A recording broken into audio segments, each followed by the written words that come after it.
الحمد لله نحمده ونستعينه ونستغفره ونؤمن به ونتوكل عليه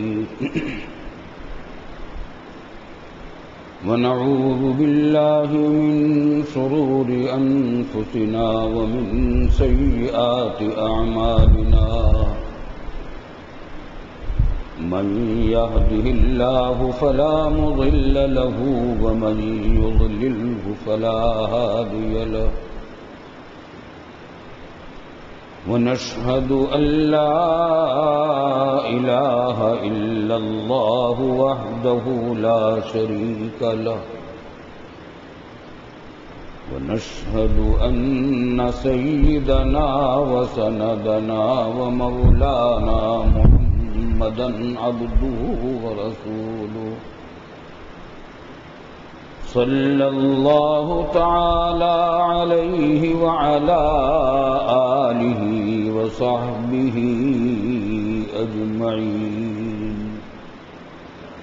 وسلم تسليما كثيرا كثيرا أما بعد فأعوذ بالله من الشيطان الرجيم بسم الله الرحمن الرحيم يا أيها الذين آمنوا كتب عليكم الصيام كما كتب على الذين من قبلكم لعلكم تتقون بزرگان محترم اور برادران عزیز، رمضان المبارک کا یہ آخری عشرہ تو ہے ہی، جمعہ بھی یہ آخری جمعہ ہے۔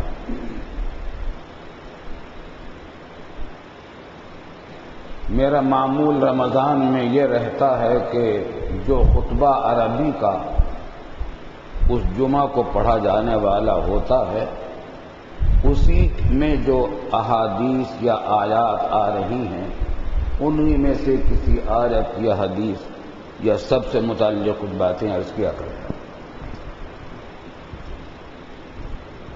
آج کے خطبے میں ایک بڑی اہم بات توجہ طلب ہے جو رسول اللہ صلی اللہ علیہ وسلم نے ارشاد فرمائی۔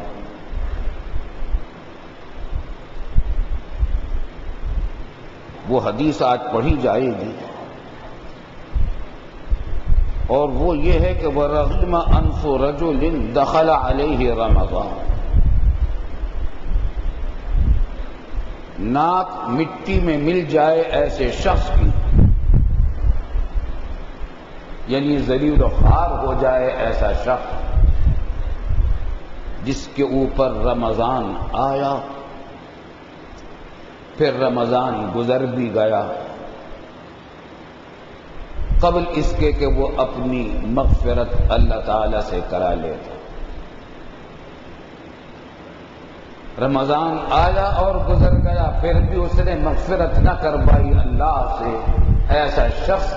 ایسے شخص کی ناک مٹی میں مل جائے، یہ بد دعا فرمائی رسول اللہ صلی اللہ علیہ وسلم۔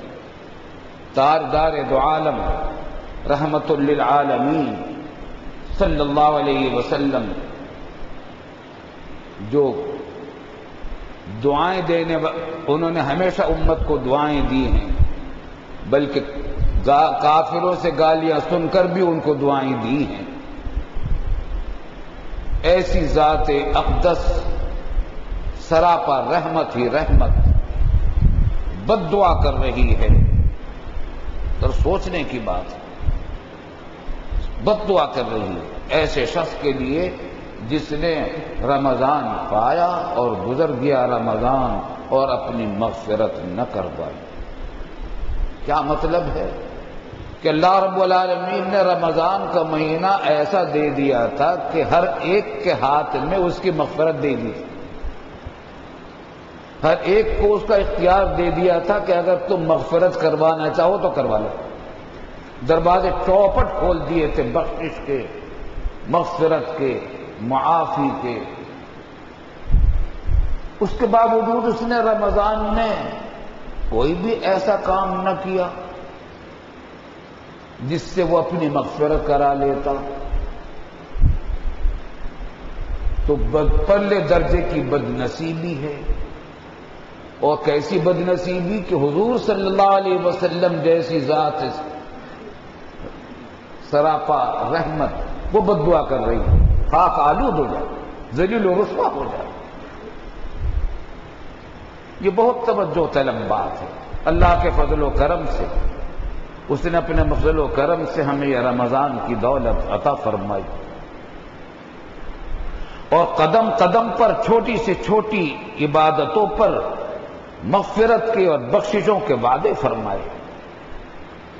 ہر رات اللہ کا منادی یہ پکارتا رہا کہ ہے کوئی مغفرت کا مانگنے والا کہ میں اس کی مغفرت کروں، ہے کوئی رزق مانگنے والا کہ میں اس کو رزق دوں، ہے کوئی عافیت اور صحت مانگنے والا کہ میں اس کو عافیت اور صحت دوں، ہے کوئی فلاں چیز مانگنے والا کہ میں اس کو فلاں چیز دوں، ہے کوئی فلاں چیز مانگنے والا کہ میں اس کو فلاں چیز دوں۔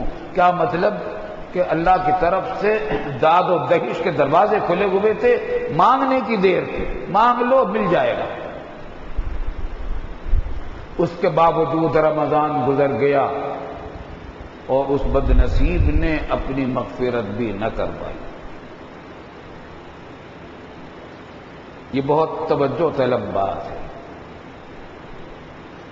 بہت سے لوگ یہ سمجھتے ہوں گے اور ذہن اس طرف جاتا بھی ہے کہ شاید یہ صرف ان لوگوں کے لیے ہے جنہوں نے رمضان آنے کے باوجود رمضان میں نہ روزے رکھے، نہ نمازیں پڑھی، نہ تراویح کی، نہ کوئی عبادت کی، نہ مغفرت مانگی۔ ایسے بد نصیب لوگوں کے لیے یہ بد دعا ہے حضور صلی اللہ علیہ وسلم کی۔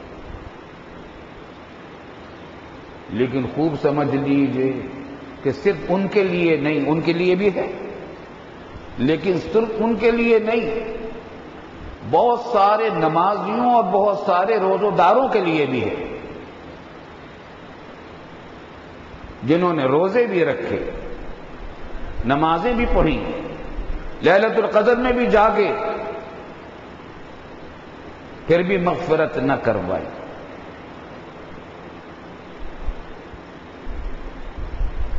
مثلا فرمایا رسول اللہ صلی اللہ علیہ وسلم نے کہ لیلۃ القدر میں اور رمضان میں ان سب کی بخشش ہو جاتی ہے، مگر ایسے دو آدمیوں کی بخشش نہیں ہوتی جن کے درمیان آپس میں کینہ ہو، دشمنی ہو، ایک دوسرے کو نقصان پہنچانے کے درپے ہو۔ ایسے دو آدمیوں کی مغفرت نہیں ہوتی، لیلۃ القدر میں بھی نہیں ہوتی۔ رمضان کی راتوں، عام راتوں میں تو کیا ہوتی، لیلۃ القدر میں بھی نہیں ہوتی۔ اگر دو مسلمانوں کے درمیان کوئی ایسی ہے عداوت کہ دونوں ایک دوسرے کو نقصان پہنچانے کی فکر میں ہیں، تو دونوں کی مغفرت نہیں ہوگی۔ اگرچہ روزے رکھے ہوں، اگرچہ نمازیں پڑھی ہوں، تراویح بھی پڑھی ہو، لیلۃ القدر میں بھی جاگے ہوں، لیکن مغفرت کا وعدہ نہیں ہے۔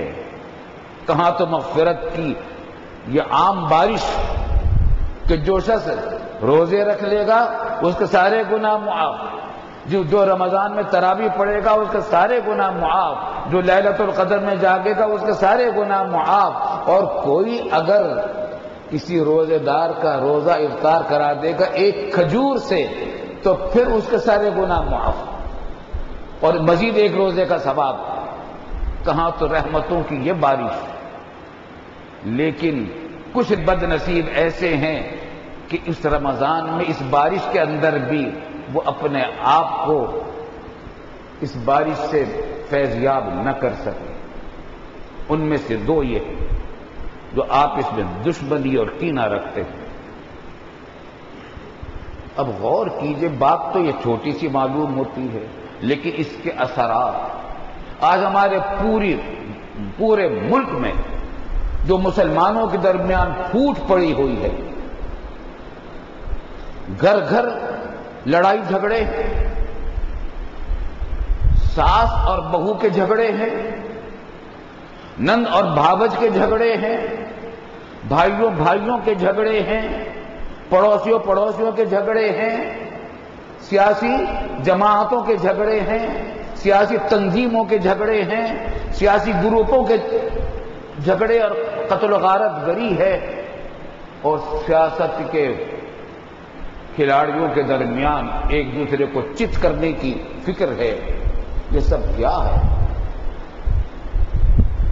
اس نے ہمارے اس وطن عزیز کو، جس کی نظیر پوری دنیا میں مجھے نہیں ملتی، ایسا عظیم الشان ملک اللہ تعالیٰ نے عطا فرمایا تھا پاکستان، آج ایسا ملک بنا دیا کہ یہاں زندگی گزارنا لوگوں کے لیے مشکل محسوس ہو رہا ہے۔ لوگ چھوڑ چھوڑ کر بھاگنے کی بھی فکر میں۔ آج 65 سال کے بعد تاریخ نے پھر اپنے آپ کو دہرایا ہے۔ یہی آخری جمعہ تھا، 27ویں شب تھی، جب اللہ رب العالمین نے یہ عظیم الشان نعمت مسلمانوں کو ہمیں عطا فرمائی تھی کہ پاکستان وجود میں آیا تھا، اور انگریز کی غلامی سے نجات ملی تھی، اور ہندوؤں، سکھوں اور انگریزوں کی سازش یہ تھی کہ مسلمان پاکستان نہ بنا سکیں تاکہ پورے متحدہ ہندوستان پر ہندوؤں کی حکومت ہو، کیونکہ بھاری اکثریت ان کی تھی۔ اس وقت متحدہ ہندوستان کی آبادی 40 کروڑ تھی، ان میں 30 کروڑ ہندو تھے تقریباً، اور 10 کروڑ مسلمان تھے۔ تو مسلمان اقلیت میں تھے۔ اگر پاکستان نہ بنتا تو آج پاکستان پر بھی منموہن سنگھ کی حکومت ہوتی۔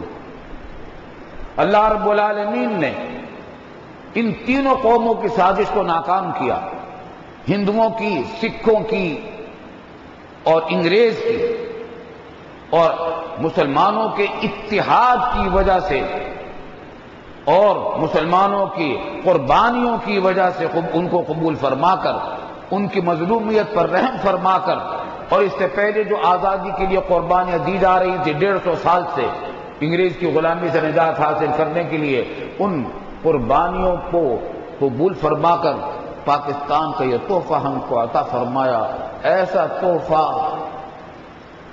کہ قدرتی وسائل سے مالا مال ہے۔ جب پاکستان بنا ہے،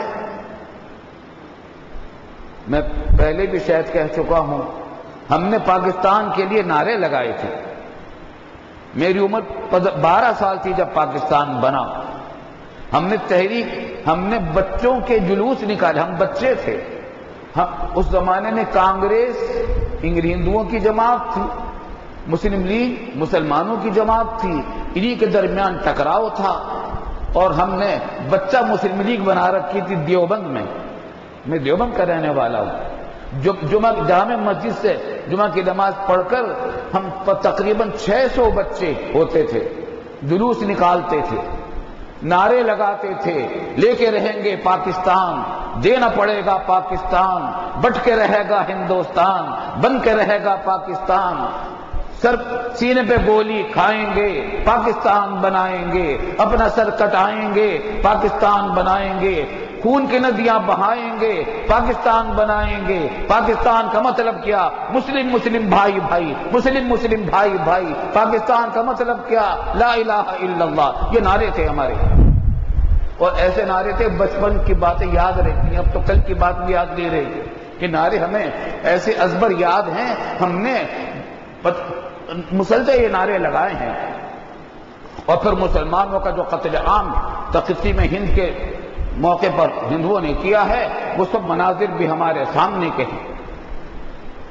پاکستان جب ہم آئے ہیں تو پاکستان میں سیمنٹ کا صرف ایک کارخانہ تھا، ڈالمیا سیمنٹ فیکٹری، اور کوئی کارخانہ سیمنٹ کا نہیں تھا۔ کپڑے کا کوئی کارخانہ ہی نہیں تھا، کپڑا ہندوستان سے آتا تھا۔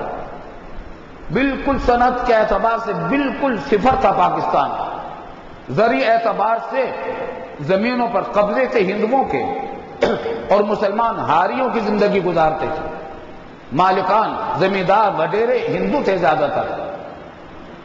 اللہ نے ان وڈیروں سے نجات عطا فرمائی، یہاں کے مسلمانوں کو آزادی عطا کی، اور پھر دیکھتے ہی دیکھتے پاکستان نے ترقی جس تیز رفتاری سے کی ہے کہ لوگ حیرت میں رہ گئے. اور ایک وقت وہ بھی آیا ہے ضیاء الحق صاحب کے زمانے میں کہ ہندوستان کے لوگ پاکستانی کپڑے کو دیکھ کر اش اش کرتے تھے، اور پاکستان کا کپڑا ہندوستان سے زیادہ بہتر سمجھا جاتا تھا. ترقی شروع ہوئی لیکن اس کے بعد پھر زوال شروع ہو گیا. ہم نے اللہ کی اس نعمت کی قدر نہ کی. میں پہلے بھی شاید کہہ چکا ہوں، میں نے بہت دنیا دیکھی ہے، مجھے پاکستان جیسا ایسا ملک جس میں قدرتی وسائل اتنے بیک وقت جمع ہوں میں نے دنیا کے اندر کہیں نہیں دیکھا.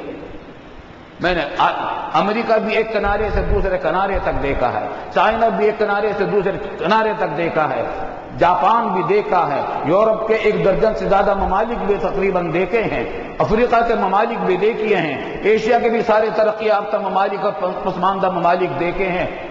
مجھے ان میں سے کوئی بھی ملک ایسا نظر نہیں آیا جہاں اتنی ساری نعمتیں جمع ہوں بیک وقت جو پاکستان میں اللہ نے جمع کی تھی. مگر ہم نے ناشکری کی، ناقدری کی، اور ان ناقدریوں میں سے ایک ہم ایک دوسرے کا گلا کاٹ رہے ہیں.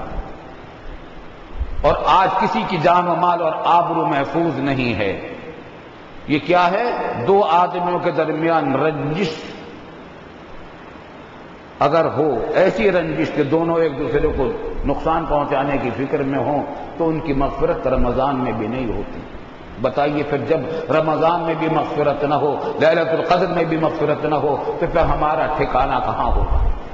اس واسطے میں آج آپ کو یہ توجہ دلانا چاہ رہا ہوں. کس طرف توجہ فرمائیں؟ کوئی مشکل کام نہیں ہے. 2 آدمیوں کے درمیان اگر رنجش ہے اس کو آج ختم کر لیجیے، اللہ کے لیے ختم کر دیجیے. ٹھیک ہے، ہو سکتا ہے کہ آپ حق پر ہوں، دوسرا ظالم ہو، لیکن تھوڑی دیر کے لیے اللہ کے لیے اس ظالم سے بھی صلح کر لی، معافی تلافی کر لی. دنیا کی زندگی کتنے روز کی ہے کچھ نہیں پتا کب رخصت ہو جائیں گے. پچھلے جمعہ کو ہمارے ایک ساتھی یہاں تھے، جناب عقیل صاحب، پرانے ساتھی، پچھلے عشرے میں یہاں تھے، عمرے کو گئے، پرسوں ترسوں ان کا اچانک وہاں انتقال ہو گیا. تو زندگی کتنے دن کی ہے؟ آخرت کی زندگی بنانے کے لیے صلح کر لو، ساس بہو صلح کر لیں، نند بھاوت صلح کر لیں، پڑوسی صلح کر لیں، اور جتنے لوگوں کے درمیان دشمنی اور عداوت ہے، سیاسی عداوت ہے یا کسی بھی قسم کی دشمنی ہے، اس کا خاتمہ کر دیں. تو ابھی راتیں باقی ہیں، رمضان کی 1-2 راتیں، مغفرت ہو جائے گی، گناہ معاف ہو جائیں گے. اور جو شخص حق پر ہونے کے باوجود جھگڑا چھوڑنے کے لیے صلح کر لے، اس کے بارے میں رسول اللہ صلی اللہ علیہ وسلم کی یہ بشارت ہے. فرماتے ہیں کہ میں ضمانت لیتا ہوں، انا زعیم ببیت فی ربض الجنہ، میں ضمانت لیتا ہوں جنت کے اندر گھر دلوانے کی ایسے شخص کے لیے، لمن ترک المراء وهو محق، جس نے جھگڑا چھوڑ دیا حق پر ہونے کے باوجود، تھا حق پر لیکن جھگڑا ختم کر دیا، اس نے کہا چلو بھائی معاف کرتا ہوں، صلح کرتا ہوں. تو ایسے شخص کو میں جنت میں گھر دلانے کا ذمہ دار ہوں، ضامن ہوں، ضمانت لی ہے تاجدار دو عالم صلی اللہ علیہ وسلم نے، جو صاحب المقام المحمود ہیں، جن کی شفاعت کے بغیر کوئی شخص بھی جنت میں نہیں جا سکے گا. انہوں نے ذمہ داری لی ہے. اس بات سے میں کہتا ہوں، چھوٹی سی آدمی صبح کی تو محسوس کرتا ہے کہ بھائی دو کوئی سے کل تو میں نے اتنی گالیاں دی تھی اس کو، اور اس نے مجھے اتنی گالیاں دی تھی، اب میں اس سے معافی مانگ لوں یا صلح کر لوں. ہے تو کمزوری کی بات، اپنی کمزوری کا اظہار ہوتا ہے، ٹھیک ہے مان لو، تھوڑی دیر کے لیے اپنی مونچھیں نیچی کر لو اللہ کے لیے، اللہ کو راضی کرنے کے لیے. اللہ تعالیٰ کو یہی باتیں تو پسند ہیں، بندہ اپنی بندگی پر آ جائے، خدائی نہ کرے. اور دوسرے کے سامنے تکبر کا معاملہ نہ کریں. خوب سمجھ لیجئے، آج اتحاد اور اتفاق کی باتیں تو سب کرتے ہیں. آپ نے کبھی سنا ہے کسی کو کہ اتحاد کو برا کہتا ہو، اتفاق کو، متفق ہونے کو کوئی برا کہتا ہو؟ کسی مسلک، کسی مشرب، کسی مذہب، کسی دین کے آدمی کو آپ یہ نہیں سنیں گے کہ کہے کہ کبھی جھگڑا اچھی چیز ہے اور اتفاق بری چیز ہے. سب کہیں گے اتفاق بہت اچھی چیز ہے، متحد ہونا چاہیے. لیکن پھر اتحاد کیوں نہیں ہوتا؟ اس کی ایک جڑ ہے، وہ ہمارے والد صاحب رحمۃ اللہ علیہ نے فرمایا، بتایا. وہ یہ کہ دو متکبروں میں کبھی اتحاد ہو نہیں سکتا. اتحاد جو نہیں ہوتا تکبر کی وجہ سے نہیں ہوتا. وہ کیا؟ مثلا یہ کہ میں کہتا ہوں کہ بھائی متحد ہونا چاہیے، لیکن کیا مطلب ہے میرے نزدیک اتحاد متحد ہونے کا؟ کہ جو بات میں کہتا ہوں سب اس کو مان لیں. میرے نزدیک اتحاد کا کیا مطلب ہوا؟ کہ جو بات میں کہتا ہوں سب اس کو مان لیں. کیوں بھائی؟ دوسرا کہے گا کہ ٹھیک ہے اتحاد بہت اچھی چیز ہے، بہت متحد ہونا چاہیے، لیکن جو بات میں کہتا ہوں سب اس کو مان لیں. اور تیسرا بھی یوں ہی کہتا ہے، پھر چوتھا بھی یوں ہی کہتا ہے. بتاؤ پھر اتحاد کیسے ہوگا؟ کیونکہ سارے متکبر جمع ہیں تو اتحاد کیسے ہوگا؟ دو متکبروں میں کبھی اتحاد نہیں ہو سکتا. دو میں سے اگر ایک میں بھی تکبر ختم ہو جائے گا اتحاد ہو جائے گا. وہ اپنا تکبر ختم کر کے اونچ نیچی کر لے اللہ کی خاطر، جنت کے اس گھر کی خاطر جس کا وعدہ رسول اللہ صلی اللہ علیہ وسلم نے کیا ہے، تو اتحاد ہو جائے گا اسی وقت. تو بھائی ایک درخواست تو میری یہ ہے کہ ہر ایک اپنے اپنے حالات کا جائزہ لے کہ ہماری کسی سے کیا کیا کوئی دشمنی، لڑائی جھگڑا ہے، کسی کا دل ہم نے دکھا رکھا ہے جس کی وجہ سے وہ ہم سے ناراض ہے، تو اس کو ختم کریں، اللہ کی خاطر کر لیں. اگر یہ کام ہو جائے ہمارے ملک میں امن و امان قائم ہو جائے گا. اور دوسری بات یہ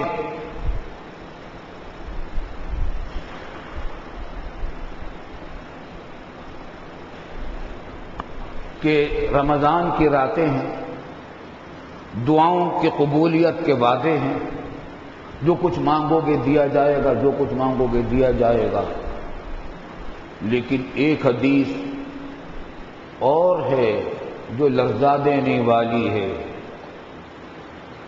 اور وہ یہ کہ حضرت انس رضی اللہ تعالی عنہ نے درخواست کی حضور صلی اللہ علیہ وسلم سے کہ یا رسول اللہ، آپ مجھے کوئی ایسی بات بتا دیجئے کہ میری دعائیں قبول ہونے لگیں،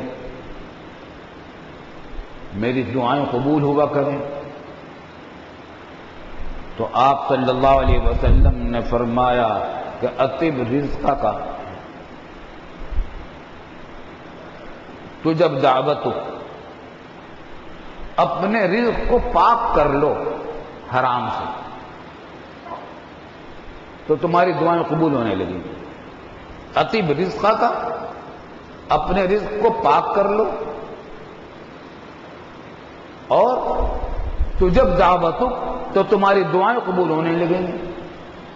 پھر فرمایا کہ اگر کوئی شخص ایک لقمہ بھی حرام کا اپنے منہ کی طرف اٹھاتا ہے تو 40 دن تک اس کی کوئی دعا قبول نہیں ہوتی.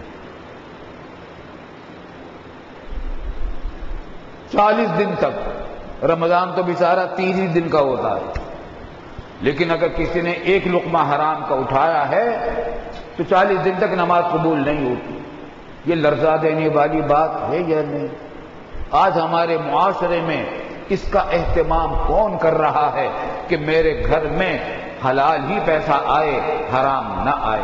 کر رہے ہیں الحمدللہ، کرنے والے کرتے ہیں، لیکن بہت کم، ورنہ کرپشن پھیلی ہوئی، حرام خوری کا رواج عام ہو گیا ہے. حرام خوری کو اب عیب ہی نہیں سمجھا جاتا.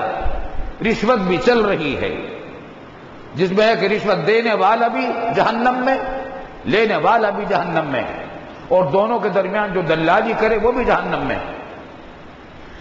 سود کا لین دین بھی چل رہا ہے، جن کے بارے میں ہے کہ فَإِن لَّمْ تَفْعَلُوا فَأْذَنُوا بِحَرْبٍ مِّنَ اللَّهِ وَرَسُولِهِ، اگر تم سود لینا نہیں چھوڑو گے تو اللہ کی طرف سے اعلان جنگ سن لو اور اس کے رسول کی طرف سے اعلان جنگ سن لو۔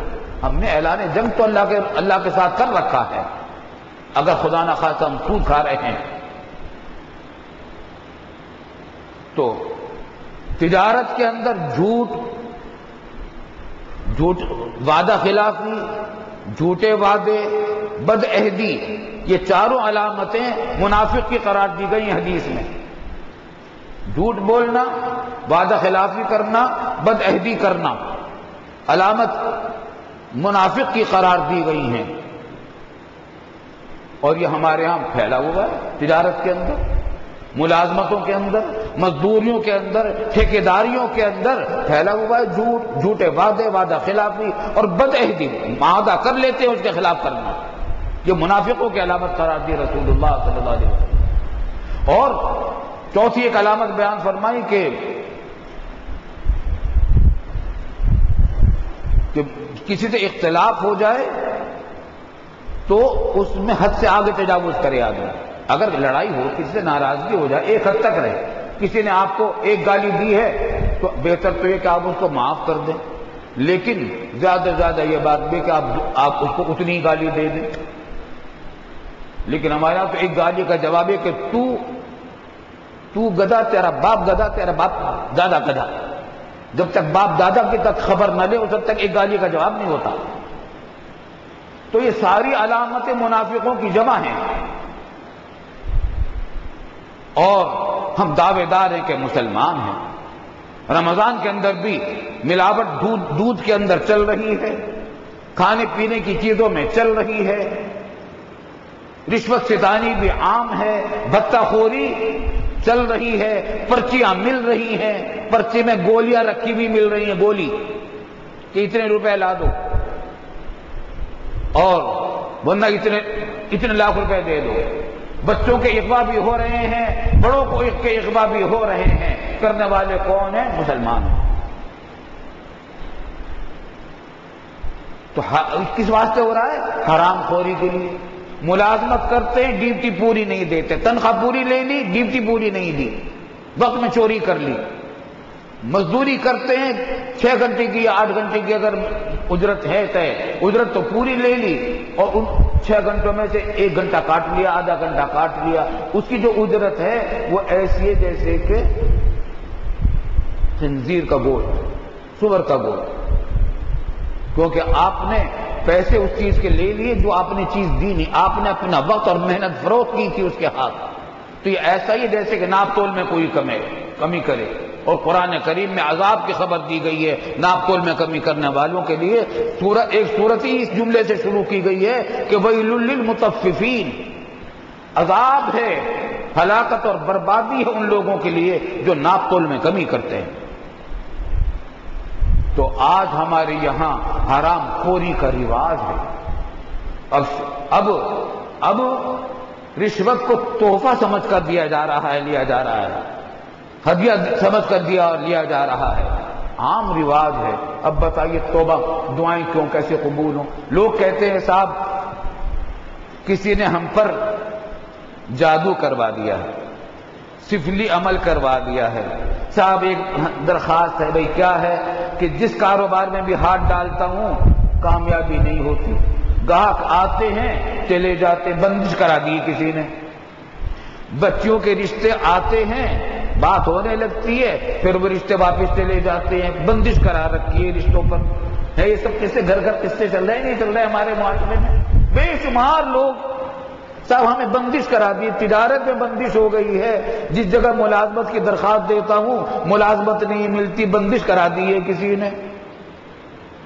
اور بچیوں کے رشتے نہیں آتے، بندش کرا دی ہے کسی نے۔ دکان پہ گاہک نہیں آتا، بندش کرا دی ہے کسی نے۔ فلاں جگہ سے میں کاروبار سودا کرنے والا تھا، وہ نہیں ہو رہا، بندش کرا دی ہے کسی نے۔ سوچنے کی بات ہے، کیا اس کائنات کے اندر دنیا کی کوئی طاقت اللہ کے حکم کے بغیر کسی چیز کی بندش کرا سکتی ہے؟ نہیں کرا سکتی۔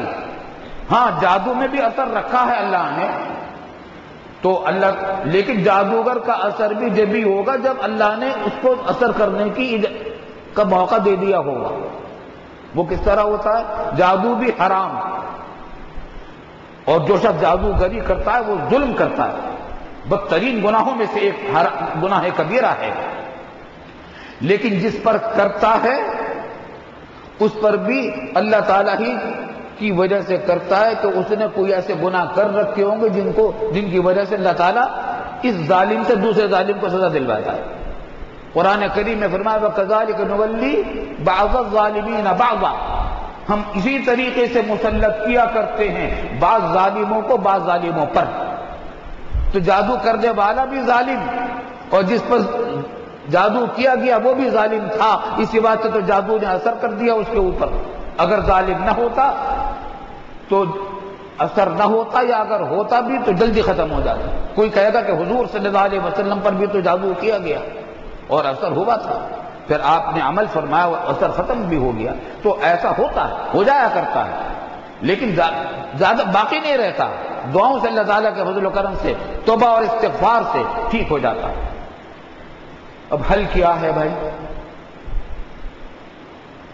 ایک لقمہ حرام کا وہ کھایا تو دعائیں 40 دن تک معاف نہیں قبول نہیں ہوتی، اور دو آدمیوں کے اندر جھگڑا اگر ہے تو اس کی لیلۃ القدر میں بھی مغفرت نہیں ہوتی، اور یہی دونوں مصیبت ہمارے ملک پر مسلط ہے۔ حرام خوری، جس کا نام ہے کرپشن۔ آج کرپشن کا دورہ ہے، جس سے پوچھو کرپشن کرپشن کرپشن، وہ اخبار اٹھا کر دیکھیے، سارا کرپشن کی خبروں سے بھرا پڑا ہے۔ اتنے ارب کا، اب پہلے کرپشن ہوا کرتے تھے ہزاروں لاکھوں میں، اب کروڑوں میں بھی نہیں ہوتے، اربوں میں ہوتے۔ اتنے ارب کا کرپشن پکڑا گیا، اتنے ارب کا کرپشن پکڑا گیا۔ کرپشن ہمارا قومی جرم ہے، اور آپس کی دشمنیاں ہمارا قومی جرم ہے۔ ہم ایک مجرم قوم بنے ہوئے ہیں، اور مجرم قوم کے اوپر اللہ کے عذاب آیا کرتے ہیں، اللہ پناہ میں رکھے۔ پچھلی قوموں کو تو ان عذابوں میں ختم کر دیا گیا۔ رسول اللہ صلی اللہ علیہ وسلم کے صدقے اور طفیل میں اس امت کو اس کے گناہوں کی وجہ سے ایسا عذاب نہیں آئے گا جس سے یہ امت ختم ہو جائے، بالکل نیست و نابود ہو جائے۔ لیکن عذاب آئیں گے، وہ اس واسطے نہیں آئیں گے کہ اس امت کو ختم کر دیں، بلکہ اس واسطے آئیں گے کہ اس امت کو چونکا دیں، توبہ کی طرف توجہ دلوا دیں کہ توبہ کر لو، واپس آ جاؤ، باز آ جاؤ، اللہ کی رحمت تمہیں پھر اپنے دامن میں سمیٹ لے گی۔ اس واسطے آج یہ جمعہ کا دن ہے، اور کل کا بھی ایک روزہ تو ہے یقینی، پرسوں کا روزہ یقینی نہیں، آج کی رات یقینی ہے، کل کی رات رمضان کی رات ہوگی یا نہیں ہوگی اللہ ہی کو معلوم ہے، لیکن توبہ کرنے کے لیے بہت وقت ہے۔ توبہ کرنے کے لیے چند منٹ میں توبہ ہو سکتی ہے۔ توبہ کیا کہ اپنے گناہ پر اللہ کے نزدیک کے سامنے شرمندہ ہو جائے، اور آئندہ یہ عزم کر لے کہ یہ گناہ نہیں کروں گا۔ پرلے درجے کا شرابی، پرلے درجے کا بدعتی، پرلے درجے کا کافر ہو یا مشرک ہو، بڑے سے بڑا گناہ گار ہو، توبہ سے بڑے سے بڑا گناہ معاف ہو جاتا ہے، توبہ سے معاف ہو جائے۔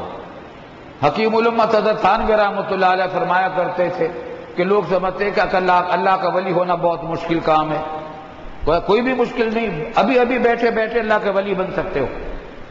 وہ یہ کہ اپنے سارے گناہوں سے اللہ کے سامنے شرمندہ ہو کر توبہ کر لو، لوگوں کو بتانے کی بھی ضرورت نہیں، اللہ سے کہہ دو کہ اللہ میں بہت شرمندہ ہوں، معاف کر دیجیے، میں آئندہ نہیں کروں گا، عزم کر لے کہ نہیں کروں گا، توبہ ہو گئی، توبہ سے معافی بھی ہو گئی۔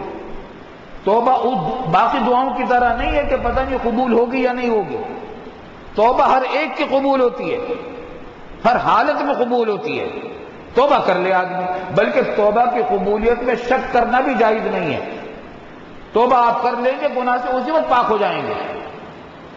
کفر اور شرک سے بڑا گناہ کون سا ہوگا؟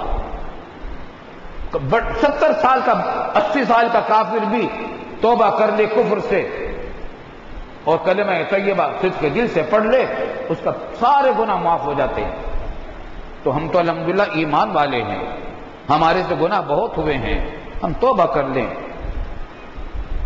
ایک تو یہ، البتہ بندوں کے حقوق کا معاملہ یہ ہے کہ بندوں کے حقوق اگر مارے ہیں ان کی معافی کا وعدہ نہیں ہے جب تک بندے سے معاف نہ کرائیں یا بندوں کے حقوق ادا نہ کریں۔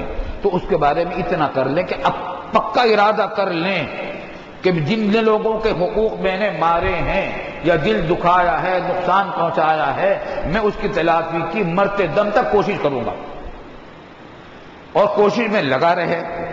اگر پھر بھی ناکامی مکمل نہ ہو سکی، اللہ کے رحمت سے امید ہے کہ وہ بھی معاف ہو جائے، کوشش میں لگ جائے۔ آج سے یہ عزم کر لے کہ ابھی عزم کر لیجئے کہ جتنے لوگوں کا دل ہم نے دکھائے ہیں یا کسی کا پیسہ مارا ہے، کسی کو نقصان پہنچایا ہے، ہم اس کی تلافی جتنی ممکن ہوگی ہم کرنے کی پوری کوشش کریں گے۔ لگ جائیے کوشش میں۔ پھر اگر زندگی نے وفا نہ کی اور موت اس حالت میں آ گئی کہ سب کے حقوق ہم معاف نہ کرا سکے، تو اللہ کے رحمت سے کبھی امید ہے کہ اللہ تعالیٰ مغفرت فرما دیں گے۔ اور میں تو یہ دعا کیا کرتا ہوں کہ یا اللہ، جن جن لوگوں کے حق میں میں نے کوئی تکلیف پہنچائی ہو، ظلم کیا ہو، وہ اس سے آپ بھی معاف کر دیجئے، اور اس سے بھی معاف کرا کے اس کا اجر عظیم آپ اپنے پاس سے ادا فرما دیجئے۔ تو یہ دعا بھی کرتے رہیں، کوشش بھی کریں، دعا بھی کریں کہ یا اللہ آپ بھی معاف کر دیجئے، میں نے بندوں کے بہت حقوق مارے ہیں اور ان بندوں سے بھی معاف کرا دیجئے۔ اچھا، اگر آپ کو نام یاد نہیں ہے تو نام یاد کرنا بھی ضروری نہیں، اللہ تعالیٰ سے ہی کہہ کر دعا کر لیں کہ جس جس کے حقوق رہ گئے ہیں اب میں بھی معاف کر، آپ بھی معاف کر دیجئے، ان سے بھی معاف کرا کے اجر عظیم عطا فرما دیجئے۔ اور جو کچھ لوگوں کے حقوق یاد آتے جائیں، کوشش کریں، پوری کوشش کریں کہ حقوق ادا کرتے جائیں اور معاف کرا لیں، یا تو ادا کر لیں یا معاف کرا لیں، انشاءاللہ تعالیٰ بخشش ہو جائے گی۔ تو رمضان کی یہ ایک رات آج کی یقینی باقی ہے، اور یہ 1.5 دن باقی رہ گیا ہے، بہت ہے یہ توبہ کرنے کے لیے۔ اللہ تعالیٰ ہمیں اس کی توفیق عطا فرمائے۔ آخر میں اب ایک بات اور عرض کر دوں، اور وہ یہ کہ پاکستان کے تمام مکاتب فکر کے علماء نے، جس میں ہمارے دارالعلوم کے علماء بھی داخل ہیں، پوری قوم سے ایک اپیل کی ہے، اور پورے ملک میں مختلف اداروں نے یہ پمفلٹ چھاپ کر تقسیم کیے ہیں، دارالعلوم نے بھی یہ پمفلٹ چھاپا ہے، اور وہ یہ کہ اس مرتبہ مسلمان یوم آزادی کو یوم توبہ منائیں۔ اللہ نے 65 سال پہلے اسی رمضان کے عشرۂ اخیرہ ہی میں پاکستان ہمیں عطا فرمایا تھا، آزادی کا تحفہ عطا فرمایا تھا، ہم نے اس کی قدر نہ کی، ناشکری کی، گناہ کیے اور حد سے زیادہ گزر گئے گناہوں میں، تو توبہ کا یوم توبہ منائیں۔ اور یہ ان ایام کو، سب ایام کو 1.5 دن رہ گیا یوم توبہ ہے، 2.5 دن رہ گئے یوم توبہ ہے، لیلۃ التوبہ ہے۔ یہ توبہ کی حقیقت وہی جو میں نے آپ سے عرض کی۔ تو توبہ کر لیں، اور اس کا عملی طور پر کچھ اور تجویزیں بھی ساتھ ساتھ دی ہیں، اور وہ یہ کہ توبہ ہی کی تکمیل کے لیے بہتر یہ ہے کہ ہر انسان، مرد و عورت، کم از کم 2 رکعتیں صلاۃ التوبہ کی نیت سے پڑھ لیں، 2 رکعتیں صلاۃ التوبہ کی نیت سے پڑھ لیں۔ اور ہر مسجد میں آیت کریمہ کا ختم ہے، اور ویسے بھی چلتے پھرتے اٹھتے بیٹھتے آیت کریمہ پڑھتے رہیں، لا الہ الا انت سبحانک انی کنت من الظالمین، اور ہر مسجد میں کم از کم 1 مرتبہ آیت کریمہ کا پورا ختم کرا لیا جائے، 1.25 لاکھ مرتبہ۔ ایک دن میں نہ ہو سکے تو کئی دن میں مل کر لیں، مگر کر لیں۔ اور پاکستان کے لیے دعا کریں کہ اللہ ہمارے اس وطن عزیز کی حفاظت فرما، اس کی جغرافیائی سرحدوں کی بھی حفاظت فرما، نظریاتی سرحدوں کی بھی حفاظت فرما، یہاں کا بول بالا فرما، اہل حق کو سربلندی عطا فرما، دشمنوں کی الغار سے ہمیں نکال دے، دشمنوں کی سازشوں سے ہم کو بچا دے، اس کی دعا کریں، اور آئندہ گناہ نہ کرنے کا عزم کر لیں۔ اللہ تعالیٰ انشاءاللہ، کیا بعید ہے کہ اس عشرۂ اخیرہ کو، اس یوم آزادی کو اور ان ایام آزادی کو ہماری کایا پلٹ کا ذریعہ بنا دے۔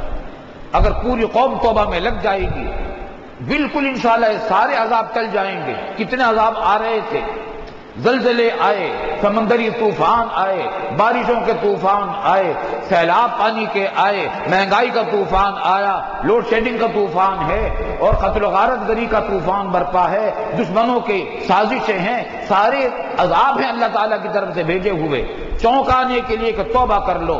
اگر توبہ کر لی تو انشاءاللہ یہ سارے عذاب چل جائیں گے۔ حضرت یونس علیہ السلام کی قوم کے ساتھ ایسے ہی ہوا تھا، وہ مان نہیں رہی تھی یونس علیہ السلام کی بات کو، ایمان نہیں لا رہی تھی، توبہ نہیں کر رہی تھی۔ حضرت یونس علیہ السلام نے ان کو ڈرایا کہ اللہ کا عذاب آئے گا تمہیں، مگر نہیں مان رہی تھی، تو حضرت یونس علیہ السلام وہاں سے رخصت ہو گئے۔ جب رخصت ہو گئے تو قوم کو خیال ہوا کہ یہ تو بڑا عذاب آ جائے گا۔ اللہ نے ان کو توفیق دے دی اور سب نے، پوری قوم نے مل کر توبہ کر دی، وہ عذاب ٹل گیا، اس عذاب سے بچ گئے۔ کتنی قومیں تباہ و برباد کر دی گئی تھی کیونکہ توبہ نہیں کی تھی۔ یونس علیہ السلام کی قوم نے توبہ کر لی، اس کو اللہ تعالیٰ نے بچا دیا۔ قرآن کریم میں یہ واقعہ سب آیا ہے۔